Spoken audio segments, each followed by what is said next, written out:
Why this guy's here? Oh my gosh, I love it. I love it. I love it. I've gotten such a warm welcome here, man. I'm enjoying your city. I wish I were here until Monday so I can watch soccer with you guys. They are. We went out last night to watch football, and although you guys like to drink, Okay, no, definitely not. you're very fresh this morning. Welcome to the couch, as we're calling it. What's up? How's Gent treating you so far? It's treated me wonderful, man. I had mussels as soon as I landed. A whole pot, crushed it with my manager. I don't know about the French fries and the mayo. I don't know if that's going to fly back home in Los Angeles. I'll just say you got to watch your words very carefully when you mess with their friends. They will kill you.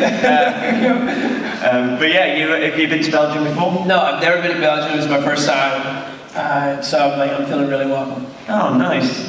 Yeah, it's been lovely. Thank you all for coming in this dark room Right? on one of the hottest, nicest days of the year. We welcome you.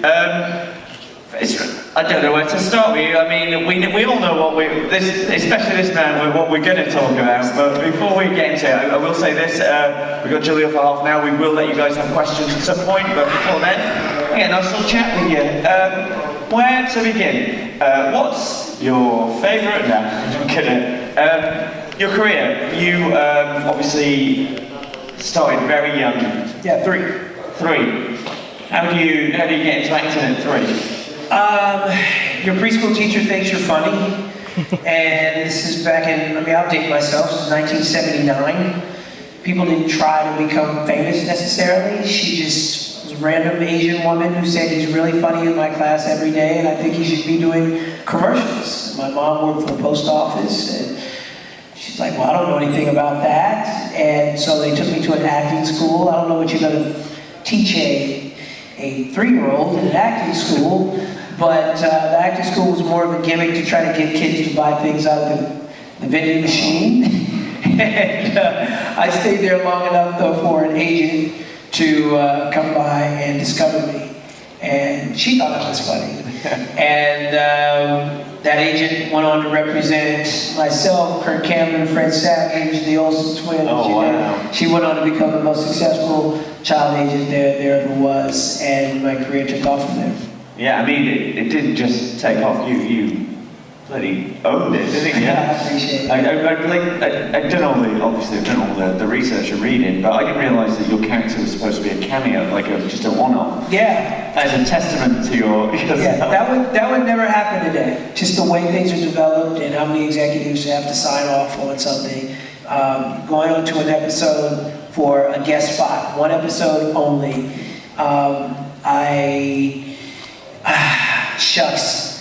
Yeah, I did 1 episode, and then on that tape night for that first episode, a fraternity showed up, and they chanted my character's name in all the scenes that I was not in. So when they would stop, they would start chanting Urkel, or bring back Urkel. They were frat guys. And I remember my family, we had to park our car at the same location with those frat guys. So when the show was over, I was walking back with the frat guys to our car. And I didn't think anything of it. And little did I know my agent was making a deal with the studio over the weekend. And then my mom got the call on Monday, could we take on Friday? And said, get enough homework for a few weeks because he's going back for the rest of the season. Oh, wow. Know that. How old were you then? I was 12, and I did Steve Urkel from 12 to 21. Oh, wow. So you probably, grew up... Yeah, no, it was puberty. It was puberty live for you guys. The one part of your life you really want documented. Yeah, right? Like, people always say it was like, you hate the character, do you not like talking about it? And I said, no, I love that. That character's like somebody who passed away. It's like, if you don't want to say nice things about that person, then get away from me, because that guy's awesome. But for me, it's talking about junior high and high school. Yeah. And junior high and high school was probably a little uncomfortable for some of you in here. So it was the same for me. You know, there were times where junior high and high school got weird. How's it work when you're filming at that age? Do you just do normal school hours and then film? Yeah, you show up to the set at like 7:30, 8 o'clock, and I did school for like 3 hours, 2 hours, probably 2 hours realistically, and then you get called in to rehearse, and when you're not rehearsing, you're supposed to go back to school, but not all child actors have good discipline doing that. Sometimes we might wander off to go play Sega Genesis back then, or or like the guy who played Eddie Winslow. You know, he liked to make music and practice with his karate coach in the alley. But my parents were pretty strict, so I would generally get back to school. Then you had lunch. Then you probably have a little bit more rehearsing. Then you had a run through. You had a run through where you ran through the whole show, every scene for producers. And then you had the stressful run-through, which was the network run-through. That happens on Wednesday when the network shows up to make sure that the show is on track. And that's when you have to be off book. So that means you basically had 2 days to memorize the script. And you know, as a kid, I would basically kind of I had a good memory. So I didn't really need, I would get the script on Friday after we're done with the show, and they hand you the new script. You take it home with you for the weekend. But I would never study it. I would just come in on Monday, do table reading, and by Wednesday, because I got a young, spongy brain, I knew my lines by the time Wednesday came along. But it's a big difference because if you're reading your lines instead of acting your lines because you know them, then the network will give harsher notes, and the producers and writers are frustrated because they're like, that joke works, he just didn't know his lines. That joke works.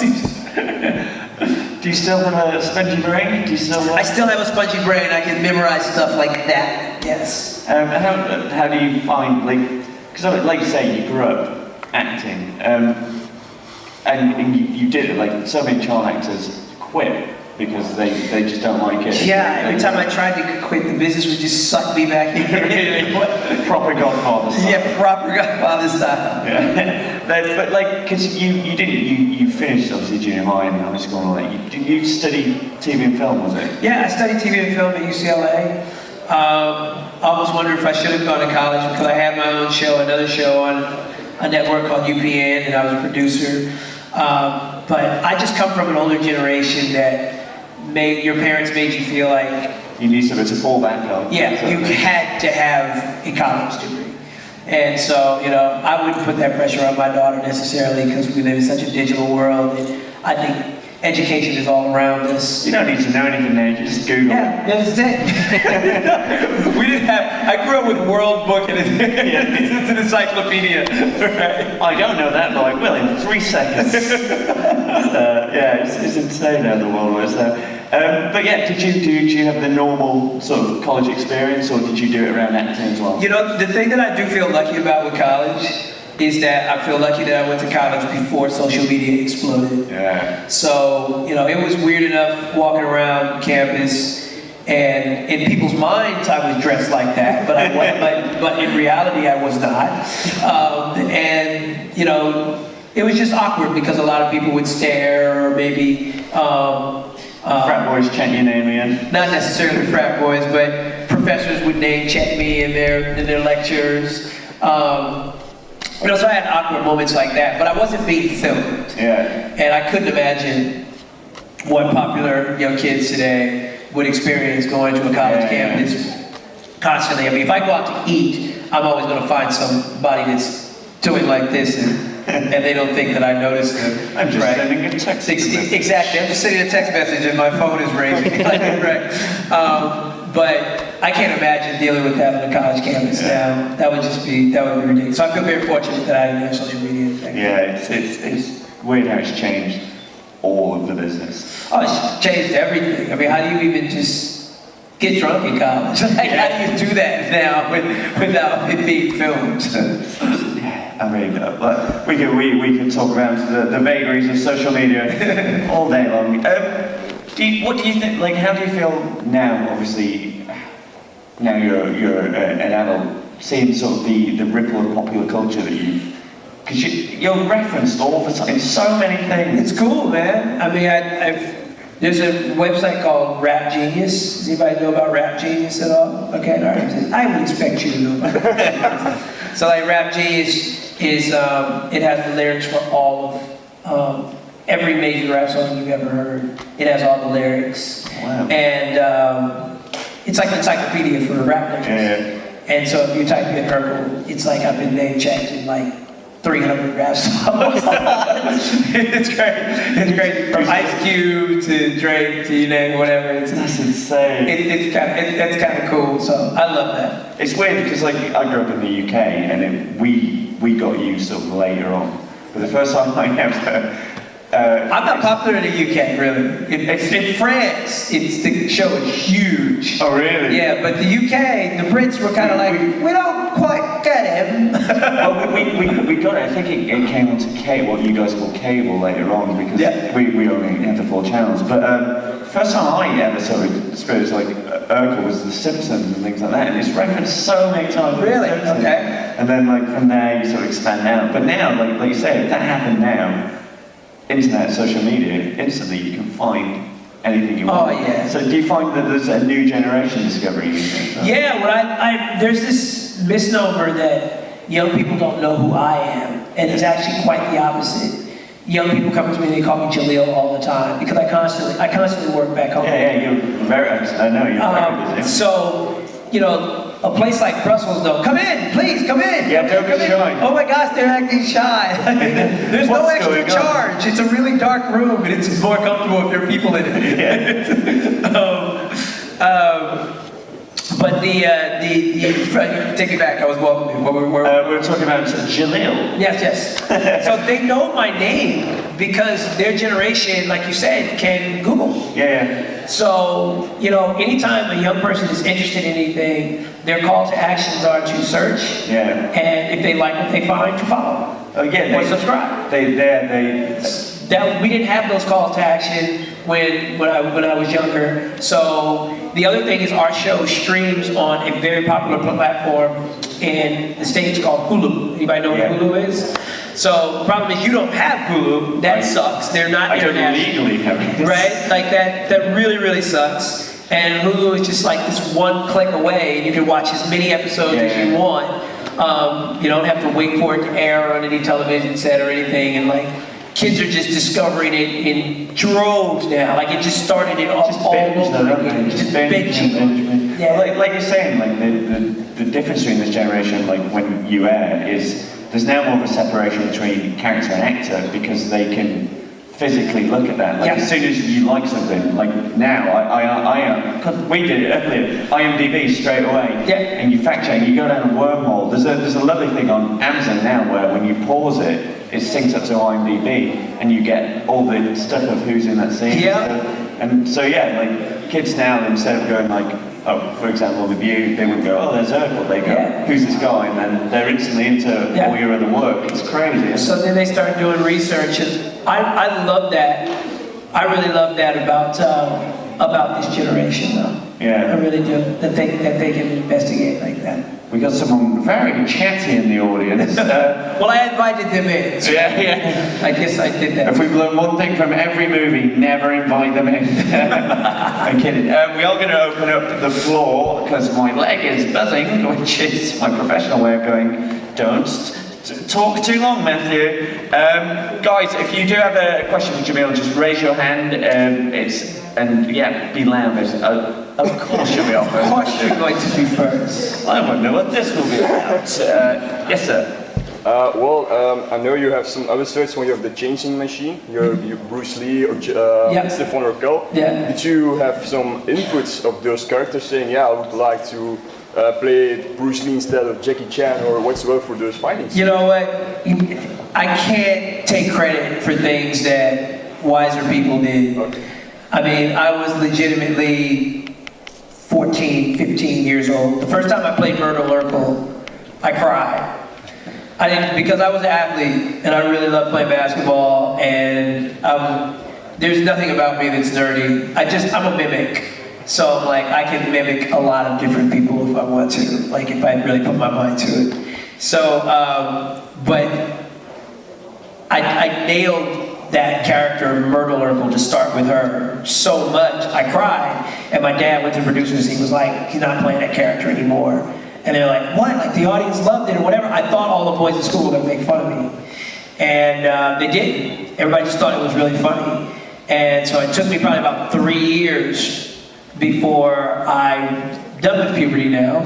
And now I'm in college and I was just kind of bored with what we were doing. And I went back to the producers and I told them, I said, if you guys want to do Myrtle again, I'll do it. And I remember the writer's room just roared, erupted like they were in a football game. And in between that, obviously we did Stefan and Bruce Lee and all these different things. David Duclain was our executive producer. I was very lucky and I had the same writer producing team for the most part for 8-9 years. That rarely happens. Most of the time writers and producers come and go. And so you guys as fans are scratching your head going, well, what's happening to the show? And it's because you're seeing different visions played out. But Dave came to me and he was like, I want you to play this character, Stefan. And very immature of me, I was like, he's boring. And it's like, people need to see this side of Jaleel. I'm like, all he does is compliment Carl constantly and tell him that he's lost weight, and he hasn't. And that's really what the character did. He's just, in every scene, he's just complimenting the hell out of people, and he's wearing a smooth suit. And it just kind of flips. Like, Laura's the one that's swooning all over him instead of Steve. But he's pretty much a one-note joke. But because he's just so starkly different from Steve, I hit that door, and to this day, I have never heard a scream for any performance I've ever done. It's called breaking character, when you stop your dialogue or smirk or something like that, and you're getting really good material. So I would never break character. But when I hit that door, I literally wanted to in my, are you guys serious? And instead, I just milked it. That's what they call it, where it's just like, I know what you want now, I'm really gonna give it to you. But I didn't want to play Stefan, so I didn't want to do Myrtle again. I didn't want to play Stefan. I thought he was crazy for making me play Elvis and Bruce Lee. And he was just like, and he told me, he was like, Jaleel, you were like my toy. Like, I could just make you play anybody, and with 5 days of work, you figure it out. Any other questions? Raise your hands, and I can. Don't be shy. Don't be shy. You can go again. You can go again. Take over the whole thing. I got a question. Oh yeah, we're gonna come back to you. Sorry. In one of the episodes, Yeah. you replaced with Carl a tag team to wrestle against The Bushwhackers. Bushwhackers! What was that like? I want to know. It was painful because the week before I went skiing with my parents and I broke this finger. And it doesn't look normal to this day because I didn't have it reset and it was in a splint. And so it was like, are we going to cancel the episode or are we going to wrestle with a broken finger? So I wrestled with a broken finger and now I have a wonky finger for the rest of my life. And I'm proud of my Bushwhacker finger now. What were they like? They're funny. You know what? They're very professional guys. And they're just like most performers. When you turn on the camera, they start going, and start doing their thing. But off camera, they're very, very professional guys. That was definitely a joy working with them. And all that wrestling stuff is very, very well choreographed. So, it takes those are the weeks where we rehearsed a lot. Where every move is well thought out so no one gets hurt. Yeah.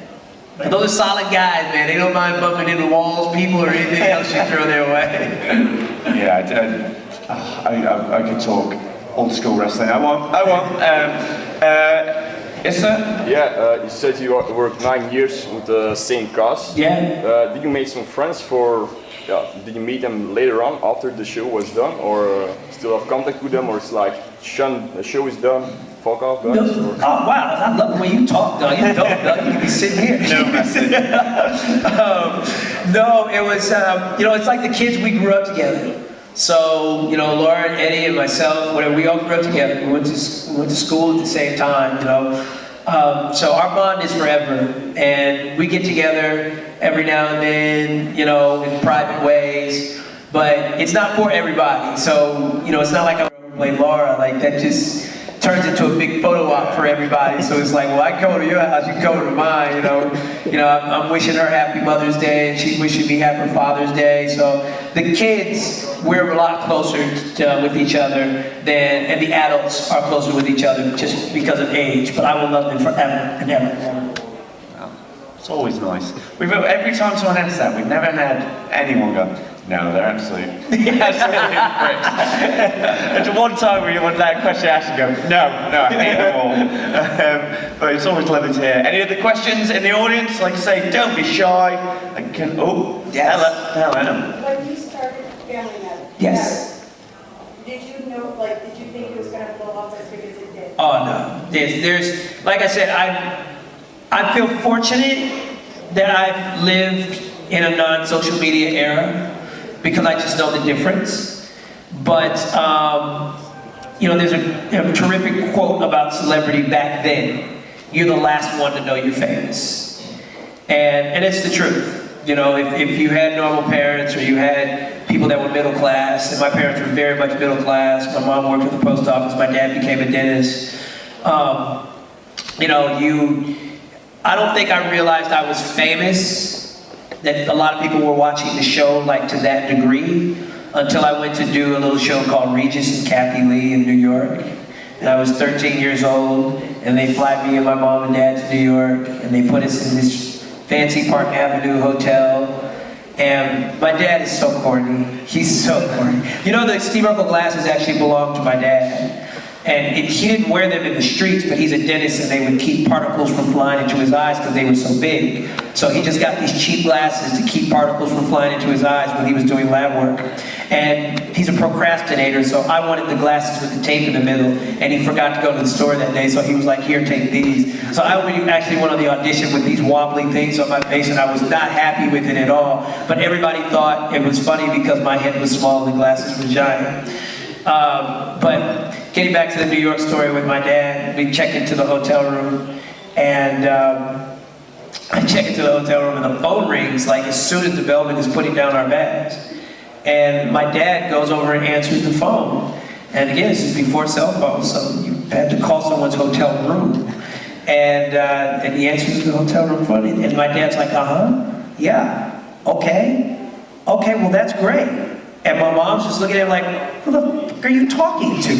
What? We just stepped into this room. And then my dad presented the phone. He goes, son, it's for you. And I was like, my mom's like, what? And he puts me on the phone with a fan. And it was somebody who figured out where I was going to be staying for my appearance on Regis and Kathy Lee at the time. And my dad foolishly answers the phone, and the man said such nice things about his son, he just put him on the phone with me. So I spoke to this fan for 5 minutes, and he's asking me questions just like you guys, and then I hang up the phone, and my mom's like, what the fuck are you doing? Let's put our 13-year-old son on the phone with a complete stranger from New York. And so then that would begin me checking into hotels under different names, and then I'd be like Joe Bag of Donuts and stuff. So that's when I discovered I was famous, and I'm like, whoa, people are looking for you, and then the fan mail starts to get big. You guys, the young kids, you all email. People used to have to write a letter, put a stamp on it, walk it to the mailbox, and wait for 6 months like it would come back in a bottle from sea, that Al Bundy wrote you back, and he sent it in a bottle, right? That's the way, fan letters used to go back then.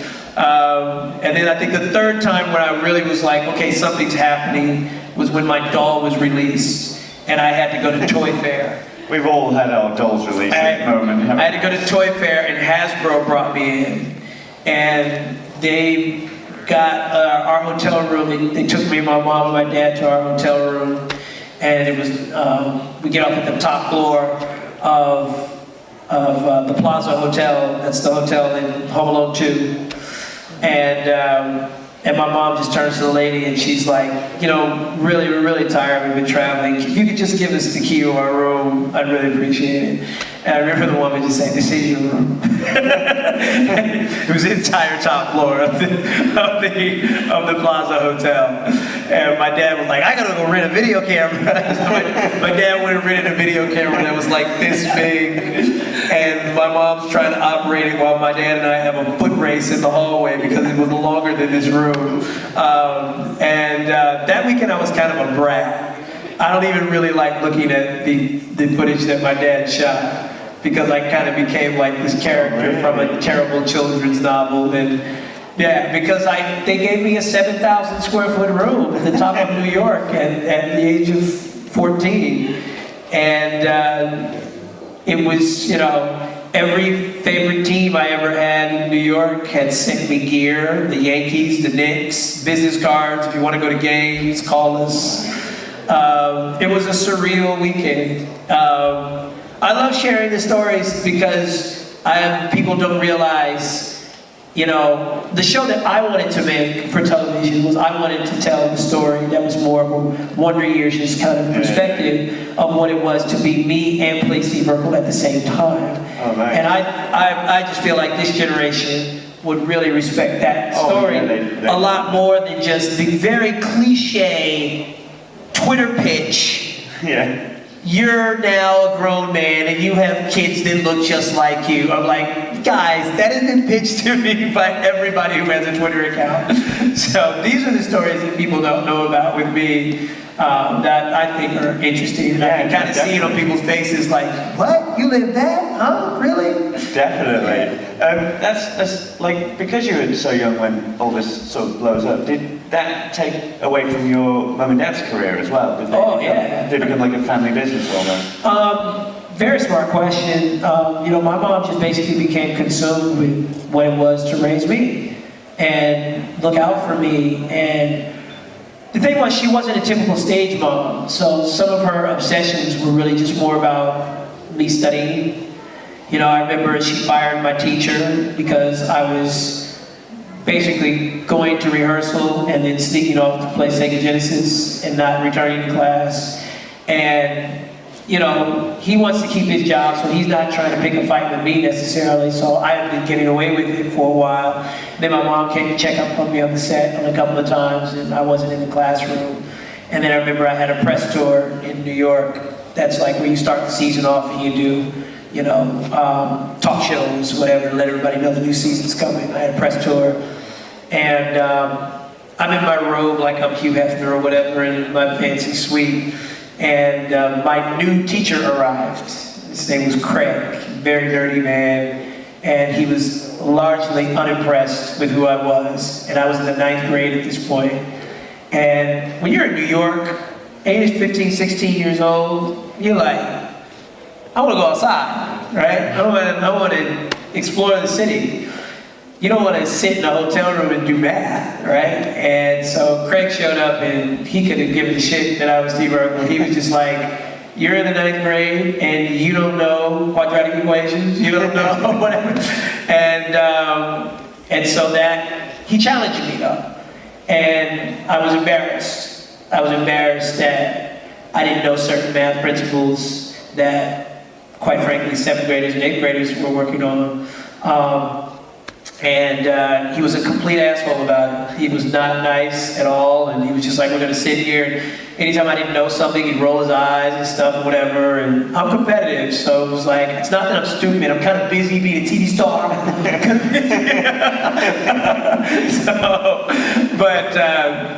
Even though I say that, say he was kind of an asshole or whatever, it's like, sometimes we need an asshole in our lives. Yeah. So to tell us about ourselves and get us back on track.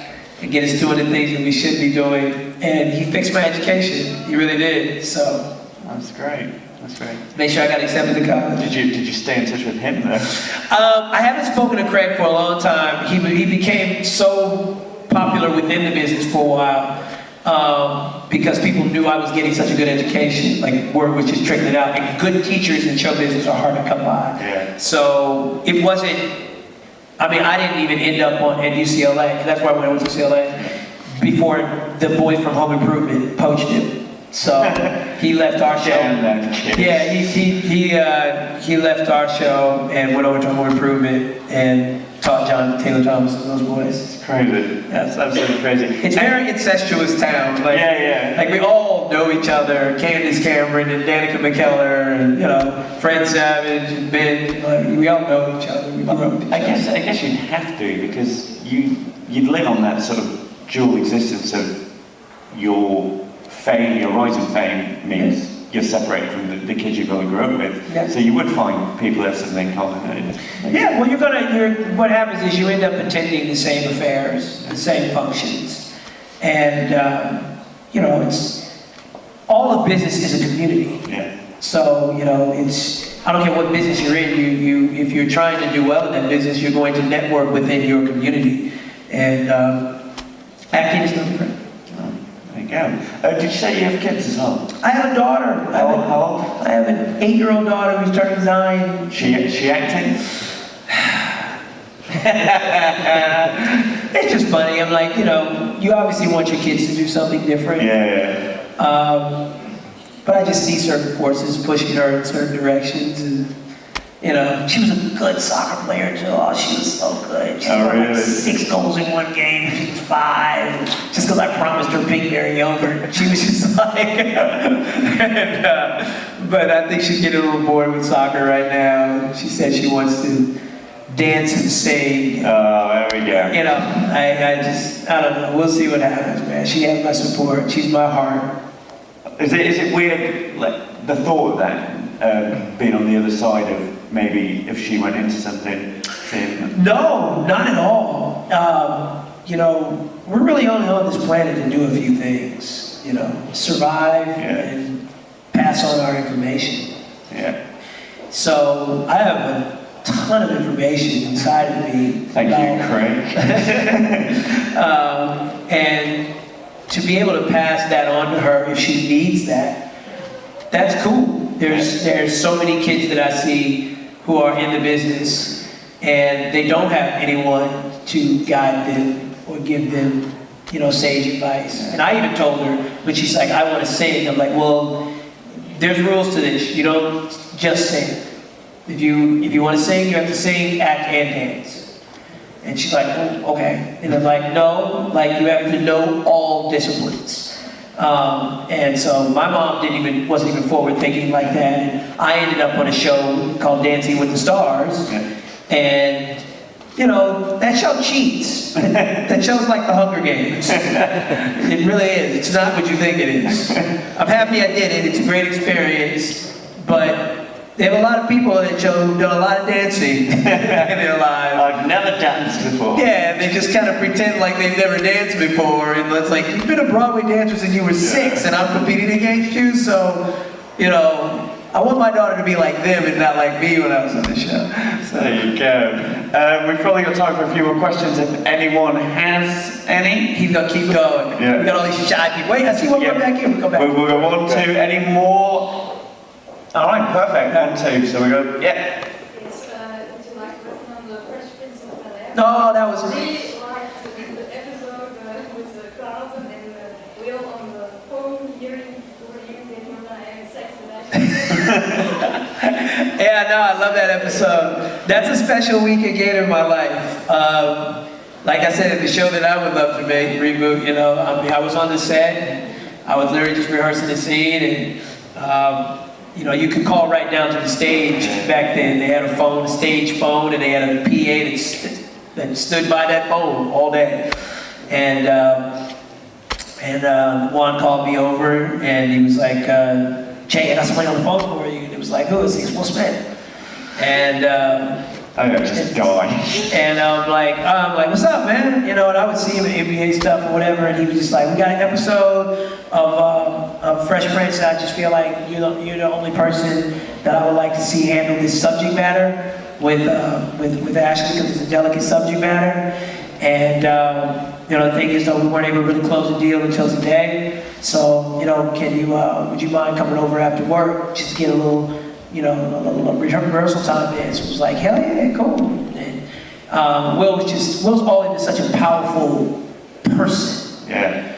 You know, it's like, yeah, he's a movie star, but you know, I always try to teach people, like, there's stars amongst you right now who are just stars as human beings, and you gotta have that sixth sense to recognize it, you know, before they become the big deal, where it's like, I always knew that guy had it. So even when he was the Fresh Prince, he was Will Smith the businessman, and you know, he handled that himself. He called me over, and I was like, cool. We were done rehearsing at about 3 o'clock, and I was on their set at 6. And again, even when I did the episode, it was like, people weren't used to seeing me that way. And so, even when I came into the scene, I didn't get like a cheer or anything like that because they didn't know it was me. And we have this different generation now that knows it's you before you come walking in because of the internet. So when I just came walking in the room, it was like, this is some dude that's here to date Ashley. And,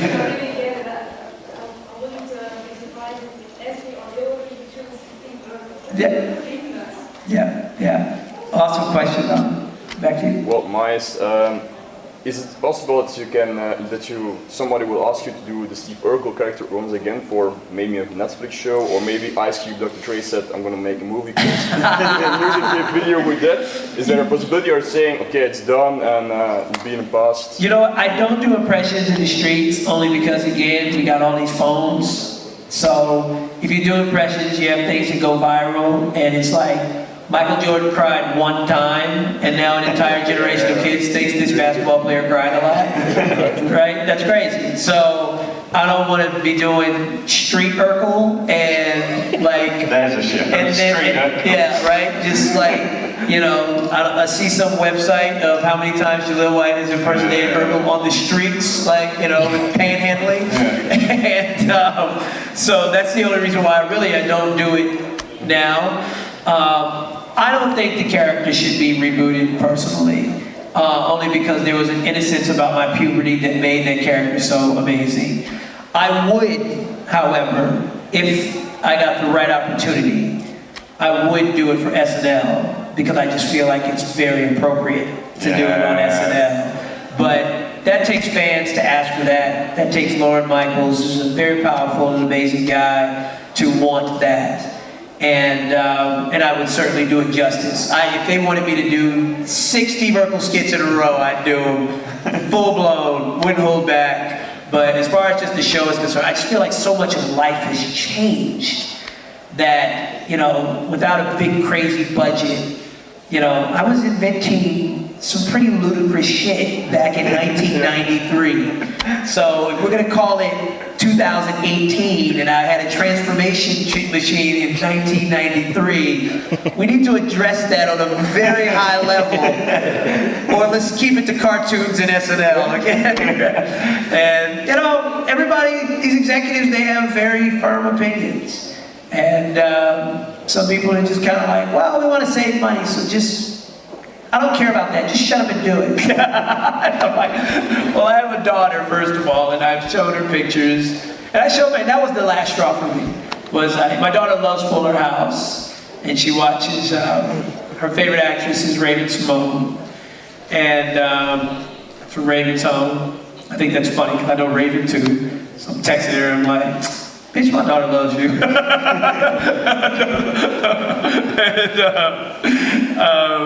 But my daughter, I showed my daughter a picture of not a picture, it was the dolls in her room. Her grandmother put the doll in her playroom. And I was like, you want Daddy to dress up like this again?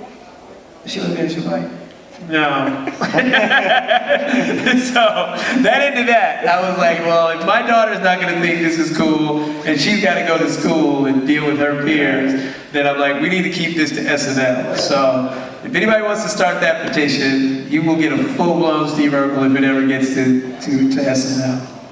This man's new life mission. And we're flying you out. We're front row. We're flying you out. Ladies and gentlemen, that is all we have time for. So you just have one job to do. Ladies and gentlemen, Jaleel White. Thank you. We've got stuff on all day. I will return to the stage when I know what's